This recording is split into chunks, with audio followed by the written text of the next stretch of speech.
The wedding ring made a soft ping when it hit the asphalt, bouncing twice before rolling into the storm drain. I watched from my truck, parked 3 blocks away with a perfect view through the telephoto lens Dana had lent me.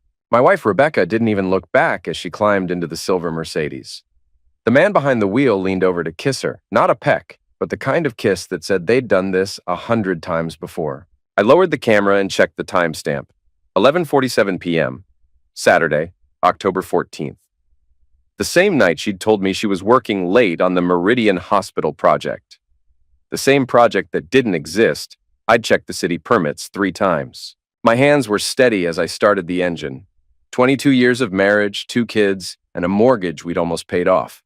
Rebecca had always been good at details, meticulous with her work as a lobbyist for Patterson and Associates. But she'd made one crucial mistake. She'd forgotten that I design bridges for a living. I know how to spot structural weaknesses before they cause a collapse. The drive home took 12 minutes. Rebecca's BMW wasn't in the garage yet. She'd need time to get back from wherever she was going with him. I had maybe an hour to prepare. I uploaded the photos to 3 separate cloud accounts, printed copies on our home printer, and sealed them in an envelope marked with today's date. Then I sat at the kitchen table and opened a beer, waiting. The garage door rumbled at 1:23 a.m. Rebecca came in through the laundry room, her heels clicking on the tile. She moved quietly, probably thinking I was asleep. "Hey," I called from the kitchen.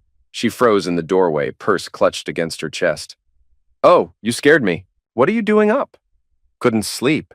How was the office?" Rebecca's smile was practiced, automatic. "Exhausting. We're behind on the Meridian documentation. Had to pull an all-nighter." She kissed my forehead, and I caught a whiff of cologne that wasn't mine. "I'm going to shower and head to bed." "Sure thing. I'll be up in a minute." I listened to her footsteps on the stairs, then the sound of running water. My phone buzzed with a text from my sister Dana. "You okay? It's late." I typed back, "Found what I was looking for. Need to talk tomorrow."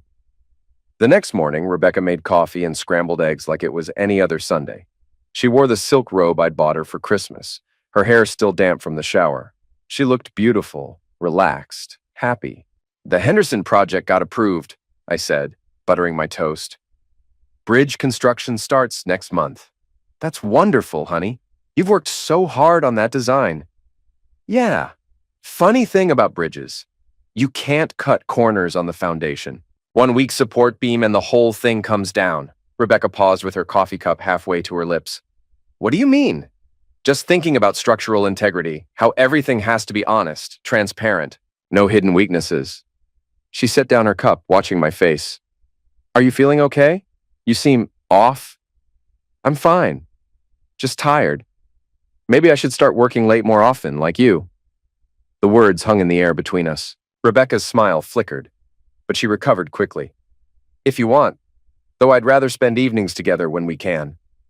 Our kids, Emma and Jake, thundered downstairs demanding pancakes. I made them while Rebecca read the newspaper, the picture of domestic normalcy. But I could feel her eyes on me, calculating. After breakfast, I called Dana. "Michael's Hardware, South Parking Lot, 20 minutes, she said without preamble. Dana had been a prosecutor before switching to corporate law. She understood the value of secure locations. I found her leaning against her Jeep, designer sunglasses hiding her expression. Dana was 3 years younger than me but looked older, stress lines from too many hostile takeovers and divorce proceedings. "Show me," she said. I handed her the envelope. She flipped through the photos methodically, her face revealing nothing. "When? Last night, I followed her from the office." "Do you know who he is?" "Richard Holloway, senior partner at Patterson and Associates. Married, 2 kids in private school. Lives in Willowbrook Estates." Dana whistled low. "You've been busy. How long do you think this has been going on?" "Best guess? 6 months, maybe longer. She started working late in April, right after the firm landed the biotech contract." "The Gentech Industries deal?" Dana's eyebrows rose above her sunglasses. "But that's a $300 million project." Rebecca was lead lobbyist. Lots of evening meetings, weekend conferences, out-of-state trips. "Where do you want to take this, Tom?" I'd been thinking about that question since 11:47 p.m. the night before. "I want her to understand what it feels like when your foundation crumbles." Dana nodded slowly. "This isn't going to be clean." "I don't want it to be clean." "Custody?" "Joint for now, but I want full financial disclosure. Everything." Dana pulled out her phone and made a note. I'll need complete bank records, tax returns, credit card statements. Can you get them without tipping her off? Already done. Electronic copies are in a secure folder. Rebecca keeps hard copies in her home office. Insurance policies? Updated in July. Rebecca increased her life insurance and added Richard Holloway as a business beneficiary on her professional liability policy. Dana's head snapped up. She what? Apparently, it's common in lobbying firms. Partners cover each other in case of lawsuits or professional misconduct claims. Tom, that's not standard practice. She paused, thinking. That's either incredibly stupid or incredibly suspicious. Over the next 3 weeks, I maintained perfect normalcy. I cooked dinner, helped the kids with homework, made small talk with Rebecca about her work. She seemed relieved that I wasn't asking uncomfortable questions anymore. But I was watching and learning. Rebecca's schedule became predictable. Late meetings on Tuesdays and Thursdays, weekend conferences twice a month. She'd started wearing new perfume and had her hair done at a more expensive salon. Small changes that meant everything. I began documenting other things too, like how she'd started receiving mail at a P.O. box downtown. I followed her there on a Thursday afternoon. Or how she'd opened a new credit card account with statements going to her office instead of our house. Dana handled the legal preparation. She found irregularities in Rebecca's lobbying disclosures, meetings that weren't properly documented, expense reports that didn't match her calendar. Nothing criminal yet, but enough to raise questions. The Gentech contract is interesting, Dana told me during one of our parking lot meetings. Rebecca filed lobbying reports claiming she met with city council members who were out of town on the dates she listed. Sloppy. Or desperate. There's something else. Richard Holloway's wife filed for legal separation 3 weeks ago. Irreconcilable differences. He's leaving his family. Looks that way. Which means this isn't just an affair anymore. They're planning a future together. That night, I confronted Rebecca. Not about the affair. Not yet. About the P.O. box. I was at the post office today and saw you coming out of the box rental section, I said over dinner. Since when do we have a P.O. box? Rebecca's fork paused halfway to her mouth. It's for work. Some clients prefer private mail delivery. Which clients? It's confidential, Tom. Attorney-client privilege. You're not an attorney. You know what I mean? Professional discretion. Jake, our 12-year-old, looked up from his spaghetti. What's attorney-client privilege? It means lawyers can't tell secrets about their clients, Emma explained, with the authority of a 14-year-old. Like doctor-patient confidentiality. But Mom's not a lawyer, Jake said, confused. Rebecca's cheeks flushed. I work with lawyers, same principle. I let it go, but filed the reaction away. Rebecca was getting nervous, making mistakes. The breaking point came in November. I was reviewing city permit applications for the Henderson Bridge when I found something impossible. A lobbying disclosure form filed by Patterson and associates claiming that Thomas Wheeler, me, had attended a meeting about the Gentech project. I had never attended any such meeting. I'd never even heard of the Gentech project before Dana mentioned it. Someone had forged my signature on an official government document. I called Dana immediately. Emergency meeting. Bring everything. We met at a coffee shop in the business district, surrounded by the kind of ambient noise that made eavesdropping impossible. They used your name to legitimize a meeting that probably never happened, Dana explained, studying the document. Look at the date, November 3rd. You were in Milwaukee for the engineering conference. I have hotel receipts, flight confirmations, conference attendance records. This is fraud, Tom. Federal fraud. Whoever signed this could face serious charges. I studied the signature. It was close to mine, but not perfect. The T was too rounded, the R too angular. Rebecca's seen me sign documents 1,000 times. She knows my signature well enough to fake it. We need to be careful. If we move too fast, she'll destroy evidence. But if we wait too long, there might be other forged documents. What do you recommend? Dana was quiet for a long moment, stirring her coffee. We set a trap, something that forces her to make a choice between protecting herself and protecting Richard. How? We make her think you're suspicious about the wrong thing. Give her a chance to throw him under the bus. That evening, I came home with flowers and Rebecca's favorite wine. She was in the kitchen making dinner, her phone propped against the backsplash while she watched cooking videos. What's the occasion? She asked, accepting the flowers with a smile that looked almost genuine. No occasion, just felt like being romantic. We ate dinner by candlelight. I complimented her dress, asked about her day, made her laugh with stories from the construction site. For a moment, it felt like old times. Then I poured more wine and leaned back in my chair. I had the strangest thing happen today. Someone at City Hall mentioned seeing a lobbying form with my name on it, said I'd attended some meeting about a biotech project.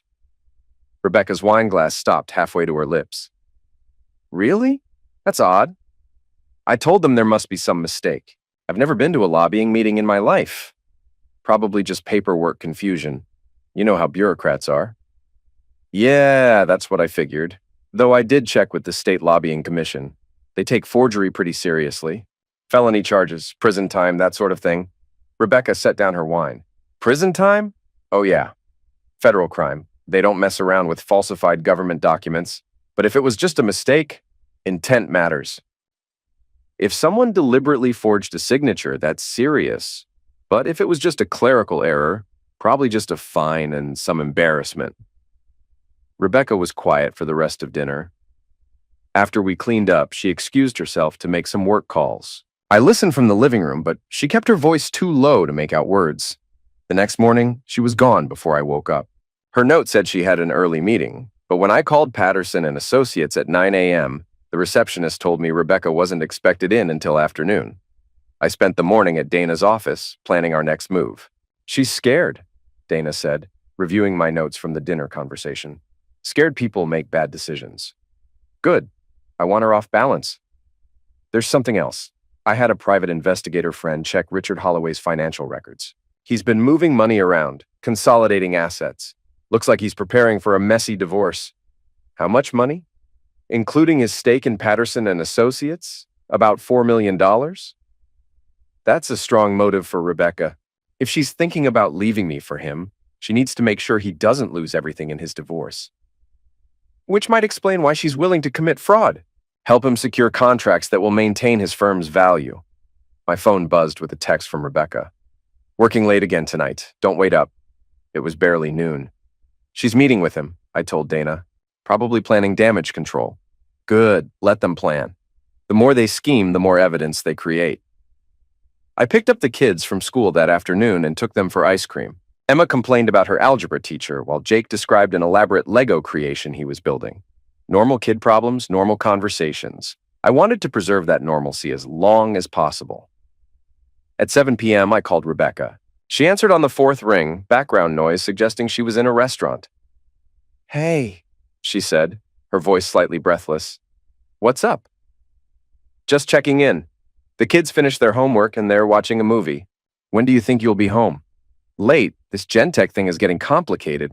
Legal issues. Anything I can help with? I know some good lawyers. There was a pause. No, we've got it handled. I should go. We're in the middle of something important.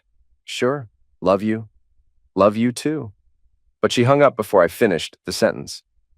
At 11:15 p.m., I was waiting in my truck outside Richard Holloway's house in Willowbrook Estates. The silver Mercedes was in the driveway next to a black BMW, Rebecca's car. I didn't need to see more. I drove home and went to bed, setting my alarm for 5:30 a.m. Rebecca came home at 2:47 a.m. I pretended to be asleep when she slipped into bed, but I could feel her tension, the way she lay rigid beside me, trying not to disturb the sheets. The next morning, she was up before my alarm, showering and dressing quickly. Early meeting? I asked from bed. Crisis management? The Gentech contract hit some snags? Legal snags? Rebecca paused at the bedroom door. Why do you ask? Just wondering if it's related to that signature issue, the one with my name on it. No, different problem. I really need to go. She kissed my forehead and left. I waited until I heard the garage door close, then called Dana. It's time, I said. Dana had spent 2 weeks preparing. She'd documented every irregularity in Rebecca's lobbying reports, traced the forged signature to its source, and established a timeline that showed a pattern of misconduct. But she'd also done something else. She'd quietly contacted the State Lobbying Commission and the Federal Prosecutor's Office, not to file charges, not yet, but to make them aware that potential violations might come to their attention soon. The key is documentation, Dana explained as we sat in her office that afternoon. We need Rebecca to admit what she's done, preferably in writing or on recording. How do we make that happen? We give her a choice: come clean and minimize the damage, or let everything collapse around her. Dana had prepared a folder containing copies of all the forged documents. bank records showing unexplained deposits to Rebecca's accounts, and photographs from my surveillance. Everything was legally obtained, properly documented, and devastating. "You're going to confront her tonight," Dana said, "but not at home. Too many variables with the kids around. I've reserved a conference room at the Marriott downtown. Neutral territory, private, but public enough that she can't claim coercion. What if she doesn't show? She'll show, because the alternative is having this conversation in a courtroom." I called Rebecca at 4 p.m. "We need to talk. Tonight? I'm busy. Marriott downtown, conference room 12B, 7 o'clock. Come alone." "Tom, what's this about?" "You know what it's about?" There was a long silence.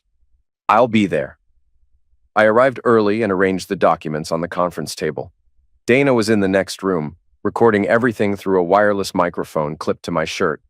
Not admissible in court, but useful for our own purposes. Rebecca walked in at exactly 7 o'clock. She looked professional in a navy suit and heels, but I could see the fear in her eyes. "Sit down," I said. She remained standing. "What's this about, Tom?" I slid the first photograph across the table. Rebecca and Richard kissing by the storm drain, her wedding ring mid-flight toward the asphalt. Rebecca's face went white. "Where did you get this?" "Sit down." She sat. I spread out the rest of the evidence methodically. Bank records, forged documents, hotel receipts, credit card statements, a comprehensive portrait of deception. 6 months, I said. "That's how long you've been lying to me, to our children, to the state lobbying commission, and to the federal government." Rebecca's hands shook as she picked up one of the forged signature documents. "Tom, I can explain." "You used my name to legitimize fake meetings. You accepted money for lobbying services you never performed. You filed false reports with state agencies. Any one of these is a felony." "It's not what it looks like." "Rebecca." My voice was calm, controlled. "I'm a civil engineer. I know how to read blueprints, how to spot structural flaws, how to identify points of failure. Your story has more holes than a bridge I'd condemn." She was crying now, mascara running down her cheeks. "I love him." "I know. It wasn't supposed to happen. We were working together, spending so much time on the Gentech project, and you were always busy with your bridges." "Stop." I held up a hand. "I don't care about the affair. I care about the fraud." Rebecca looked up, confused. "What?" "The adultery is between you and me. But the moment you forged my signature on government documents, you made me an unwilling participant in federal crimes. That's where this becomes bigger than just a marriage problem. I was trying to protect the contract. Richard said what?" Rebecca wiped her eyes, smearing makeup. "He said we needed to show broader community support for the Gentech project. Having a civil engineer's endorsement would carry weight with the zoning committee. So he told you to forge my signature. He said it was just a formality, that you'd probably support the project anyway if you knew about it." I made a note on my legal pad. "Whose idea was it to open the P.O. box?" "Richard's. He said we needed private communication channels for sensitive negotiations." "And the separate credit card?" "Richard said I should keep business expenses separate from personal ones, for tax purposes." Every answer implicated Richard more deeply. I could see Rebecca starting to understand the trap she'd walked into. "Here's what's going to happen," I said, pulling out a document Dana had prepared. "You're going to sign a full confession detailing every forged document, every false report, and every illegal payment. You're going to cooperate completely with any investigation. And you're going to resign from Patterson and Associates effective immediately." Rebecca read the confession, her face growing paler with each paragraph. "If I sign this, I'll lose everything. My career, my reputation. You lost those the moment you decided to commit fraud. And if I don't sign," I slid another document across the table. "Then I file criminal complaints with the state attorney general, the federal prosecutor, and the lobbying commission. I turn over all this evidence and let them sort it out. Which means Richard goes down with you." Rebecca stared at the papers for a long time. "You're destroying my life." "No, I'm offering you a choice. Take responsibility for what you've done and minimize the damage, or let everything collapse and take Richard with you. This isn't about the fraud. This is about Richard." "You're right. This is about Richard. Because he convinced the woman I married for 22 years to commit felonies for his benefit. He turned you into a criminal." Rebecca's hands trembled as she picked up the pen. "What happens to us? To our marriage?" Our marriage ended the night you threw your wedding ring in a storm drain. She signed the confession. The next morning, Rebecca submitted her resignation to Patterson and Associates. She cited personal reasons and a desire to pursue other opportunities. Richard called her 17 times that day. I know because I was monitoring her phone records through our shared account. She finally answered the 18th call while I was picking up the kids from school. He's furious, she told me that evening. He says I'm abandoning him, that we're supposed to be partners. Are you? Partners? Rebecca laughed bitterly. Tommy threw me under the bus the second things got complicated, claimed he never asked me to forge anything, never suggested the P.O. box, never knew about the false reports. But you have documentation. Some. Not enough to prove he was the mastermind. Then you better hope the prosecutors believe your confession over his denials. Over the next 2 weeks, Rebecca tried to rebuild bridges. With me, with the kids, with her sister who'd stopped taking her calls. She cooked elaborate dinners, planned family activities, bought expensive gifts none of us wanted. I know I messed up, she said one night as we cleaned dishes together. But we can fix this. Go to counseling, take a vacation, start over. Rebecca, you committed federal crimes. There's no starting over from that. The confession was enough. Dana said the prosecutors probably won't file charges if I cooperate and make restitution. That's not the point. Then what is the point? I dried my hands on the kitchen towel and looked at her directly. The point is that I spent 22 years married to someone I thought I knew. Someone honest, principled, trustworthy. It turns out I was married to a stranger who was willing to commit felonies for a man she'd known 6 months. People make mistakes. This wasn't a mistake. This was a series of deliberate choices over months. You chose Richard over our family every single time. Rebecca was quiet for a moment. So what happens now? Now we figure out custody and property division. Dana's already drawn up the paperwork. You want a divorce? I want our children to have stability and honest parents. I can only guarantee one of those things. The divorce proceedings were swift and brutal. Rebecca's confession made it impossible for her to argue for alimony or claim financial hardship. She'd been earning money through fraudulent means, which voided her income claims. The house, which we owned jointly, would be sold and the proceeds split. But since Rebecca couldn't demonstrate legitimate income for the past 6 months, her share would be held in escrow pending resolution of the restitution claims. Richard, meanwhile, was facing his own problems. His wife's divorce attorney had subpoenaed his business records and found irregularities that matched Rebecca's confession. The State Lobbying Commission launched a formal investigation into Patterson and Associates. But Richard wasn't going down quietly. He called me on a Tuesday evening in December, 3 months after the conference room confrontation. We need to talk, he said without preamble. I don't think we do. Your wife destroyed both our lives. The least you can do is hear me out. My ex-wife. And I don't owe you anything. 30 minutes. The Barnes and Noble Cafe on 5th Street. Come alone. Something in his voice made me agree. I called Dana first, told her where I was going and when to expect me back. Richard was waiting in a corner booth, looking like he'd aged 5 years and 3 months. His expensive suit was wrinkled, his hair unkempt. The confident lobbyist I'd researched was gone, replaced by a desperate man facing financial ruin. She set us both up, he said, as I sat down. Explain. Rebecca, this whole thing was her idea? The forged signatures, the false reports, the offshore accounts, all her plan. Offshore accounts? Richard's eyes widened. You don't know about the offshore accounts? What offshore accounts? Rebecca opened accounts in the Cayman Islands. Been moving money there for months. I thought you knew. I thought that's why you exposed her. I kept my expression neutral, but my mind was racing. Show me. Richard slid a folder across the table. Bank statements, wire transfer records, account opening documents, all with Rebecca's signature. She said it was for tax purposes, Richard continued. Moving money through offshore accounts to avoid reporting requirements on the lobbying payments. I studied the documents. If they were genuine, Rebecca had hidden almost $200,000 from me, from the divorce proceedings and from the IRS. Why are you showing me this? Because she's destroyed both of us, and she's going to get away with it. The prosecutors think I was the mastermind, but look at the dates. She opened these accounts before we even started working together closely. You're saying she planned this from the beginning. I'm saying she's smarter than either of us gave her credit for, and more ruthless. I photographed every document with my phone, then handed the folder back. What do you want from me? Help me prove she was the architect.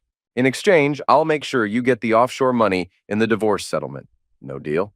Richard looked shocked. Why not? Because you're both criminals. The fact that she might be a smarter criminal doesn't make you innocent. I left him at the cafe and drove straight to Dana's office. If these documents are real, Dana said after reviewing the photos, Rebecca committed tax evasion, money laundering, and perjury in addition to the fraud charges. Are they real? I'll need to verify them, but they look genuine. The question is whether we use this information or let Richard hang himself with it. What do you mean?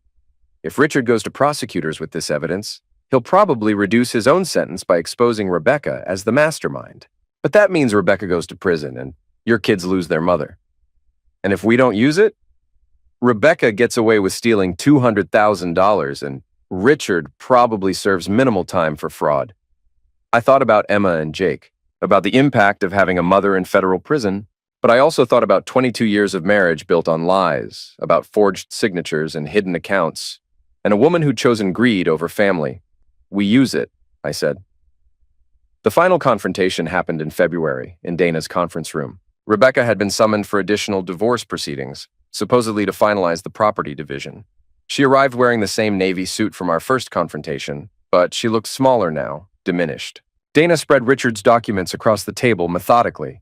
Bank statements, wire transfers, account opening forms, the complete financial picture of Rebecca's deception. Rebecca's face went through a series of expressions: confusion, recognition, fear, and finally, cold calculation. "Where did you get these?" she asked quietly. "Your partner decided to save himself," I said. "Threw you under the bus just like you knew he would." "Richard gave you these?" "Complete financial records, dates, amounts, account numbers, plus his testimony that the offshore accounts were your idea." Rebecca picked up one of the bank statements, studying it carefully. "He's lying." "About what?" "The accounts were his idea. He said we needed to hide assets from his wife's divorce attorney." "Do you have proof of that?" Rebecca was quiet for a long moment. Then she opened her purse and pulled out a small digital recorder. "I recorded our conversations," she said. "All of them. From the very beginning." Dana and I exchanged glances. "Why?" "Because I didn't trust him. Richard was already cheating on his wife with me. What made me think he wouldn't cheat on me with someone else?" "So you have recordings of him instructing you to commit fraud?" "Hours of recordings. Planning sessions, strategy meetings, arguments about money. Everything." I leaned back in my chair. After 6 months of revelation and betrayal, my ex-wife had managed to surprise me one more time. "What do you want, Rebecca?" "Immunity. Full immunity from prosecution in exchange for the recordings." "And in return?" "Richard goes to prison. I keep the offshore money as compensation for what he put me through. We split everything else 50-50 and I get joint custody of the kids." I looked at Dana, who was scribbling notes furiously. "Counteroffer," I said. "You turn over the recordings and cooperate fully with prosecutors. You serve whatever sentence they recommend. The offshore money goes into a trust for Emma and Jake's college education. You get supervised visitation until they're 18. That's not a negotiation, that's a surrender." "No, Rebecca. A surrender would be me walking away and letting you and Richard destroy each other in court while your children watch. This is me giving you a chance to do one honest thing for our family." Rebecca stared at the documents scattered across the table, the evidence of months of lies, manipulation, and greed. Finally, she reached into her purse again and pulled out a small silver device. "There are dozens of recordings on here," she said, setting the recorder on the table. "Richard planned everything. I was lonely and stupid, and I thought he loved me." "But you went along with it." "Yes, I went along with it." Dana picked up the recorder. "We'll need to authenticate these before they can be used as evidence." "They're real," Rebecca said. "Every word." 6 months later, Richard Holloway was sentenced to 4 years in federal prison for fraud, tax evasion, and money laundering. Patterson and Associates dissolved, its partners fleeing to other firms or early retirement. Rebecca received 18 months in minimum security prison, followed by 2 years of supervised release. The offshore accounts, totaling $347,000, were liquidated and placed in trust for Emma and Jake. I bought a smaller house in a better school district. The kids adjusted better than I'd expected. Children are remarkably resilient when they have stability and honesty, even if it comes with difficult truths. On a Saturday morning in September, almost a year after that first photograph by the storm drain, I was helping Jake with a Lego architecture set, the Sydney Harbor Bridge. Emma was at the kitchen table doing algebra homework. "Dad," Jake said, holding up two plastic pieces. "This part doesn't fit right." I examined the pieces. One had a small manufacturing defect that prevented proper connection. "Sometimes pieces look like they should go together, but they're actually incompatible," I told him. "The best thing to do is find pieces that are designed to work together." "What do I do with the broken piece?" "Set it aside. Maybe we'll find a use for it in a different project." Jake nodded and went back to building. Outside, it was starting to rain, a gentle autumn shower that would wash the streets clean and fill the storm drains. I thought about wedding rings and hidden accounts, about the difference between structural flaws and catastrophic failures. Some bridges collapse because of poor design. Others fall because someone cuts corners, uses substandard materials, or ignores safety protocols. But the best bridges are built on solid foundations with honest materials and careful engineering. They're designed to weather storms, support heavy loads, and last for generations. That's the kind of foundation I wanted to build for my children.